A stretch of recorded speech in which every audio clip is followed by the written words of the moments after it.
సగ్గుబియ్యం పాయసం ఇలా చేస్తే అదిరిపోతుందండి. చూడండి, ఇలా బాగా స్ట్రక్చర్ చూడండి ఎంత బాగా వచ్చిందో. ఒకసారి ఇలా ట్రై చేసి చూడండి. నేను చెప్పిన కొలతలతో చేస్తే మీకు బాగా వస్తుందండి. స్వీట్గా కావాలనుకుంటే మనము ఇందులో కొబ్బరి కూడా యాడ్ చేయొచ్చు. నేను కొబ్బరి యాడ్ చేయలేదు, కొబ్బరి తురుముకోవాలండి. ఇక్కడ ఒక పాన్ తీసుకొని 1 కప్పు శనగపప్పు తీసుకొని వాటర్ వేసి బాగా క్లీన్ చేసుకోవాలండి. 1 కప్పు శనగపప్పుకి 1 కప్పు సగ్గుబియ్యం సరిపోతాయండి.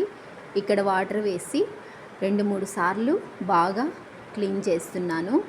మనం కావాలంటే ముందుగానే క్లీన్ చేసి కాసేపు నానబెట్టుకోవచ్చండి. నేను ఇక్కడ నానబెట్టకుండానే డైరెక్ట్గానే క్లీన్ చేసి స్టవ్ ఆన్ చేసి కుక్ చేస్తున్నాను. శనగపప్పు బాగా ఉడికిన తర్వాత, అంటే ఒక 80% శనగపప్పు ఉడికిన తర్వాత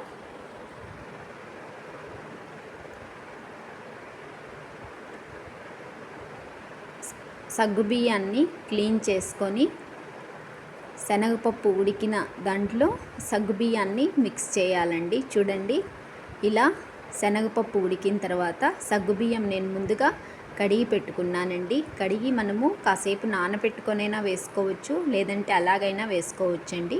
నేను అప్పటికప్పుడే ఇన్స్టెంట్గా కడిగి వేసేస్తున్నాను. చూడండి, ఇలా మిక్స్ చేసిన తర్వాత బాగా కలిపి పెడుతూ ఉండాలండి.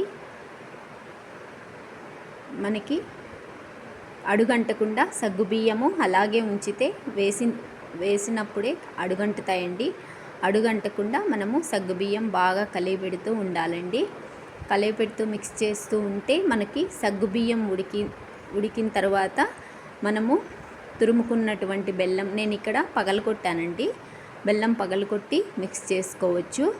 1 కప్పు సగ్గుబియ్యం, 1 కప్పు శనగపప్పు, పచ్చిశనగపప్పుకి 2 ముద్దలు బెల్లం సరిపోతుందండి. అంటే 2 కప్పులు బెల్లం సరిపోతుందండి. చూడండి, ఇలా వేసుకొని బాగా మిక్స్ చేస్తూ ఉండాలి. మనకి వాటర్ సరిపడినంత వేసుకోవాలండి. మనం ఎక్కువ వాటర్ వేస్తే బెల్లం వేసిన తర్వాత మళ్ళీ అందులో నుంచి వాటర్ వస్తుందండి. కాబట్టి మనం ముందుగా కావలసినంత వాటర్ మాత్రమే, అంటే 1 కప్పు శనగపప్పుకి ఒక 6 కప్స్ వాటర్ సరిపోతుందండి. అవి ఉడికే కొలది మనము కావాలంటే తక్కువ వచ్చినప్పుడు ఇంకా కూడా మిక్స్ చేసుకోవచ్చండి. మిక్స్ చేసుకుంటూ ఉడకబెట్టుకోవాలి.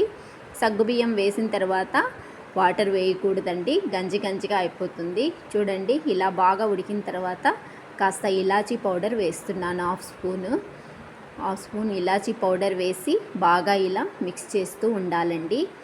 మనకి అక్కడ కుక్కర్ల పైన బెల్లం అంతా కరిగి పొంగులాగా వస్తుందండి. బెల్లం పొంగులాగా జిగటగా వస్తుంది. అప్పుడు మనము స్టవ్ ఆఫ్ చేసి చూడండి, ఇలా వస్తుంది. ఇలా ఉడుకుతూ ఉంటుంది. మనకి శనగపప్పు సగ్గుబియ్యం ఉడికాయని అర్థమవుతుందండి. అప్పుడు మనము మన పాయసం స్ట్రక్చర్కి సరిపోయేంత పాలని మిక్స్ చేయొచ్చండి. పాలు మనము ముందుగా కాచి చల్లార్చి పెట్టుకోవాలి. పాలు కాలుతూ ఉన్నాయనుకోండి, బెల్లం కాలుతూ ఉన్నప్పుడు పాలు కాలేటివి వేస్తే పాలు విరిగిపోతాయండి. కాబట్టి మనము ముందుగా కాచి చల్లార్చి పెట్టుకొని ఉండాలండి. ఇందులో మనకు కావాలంటే నెయ్యి, డ్రై ఫ్రూట్స్, పచ్చి కొబ్బరి తురుము నెయ్యిలో వేయించుకొని మిక్స్ చేసుకోవచ్చండి. నేను అలాంటివి ఏమీ ఇక్కడ వేయలేదు.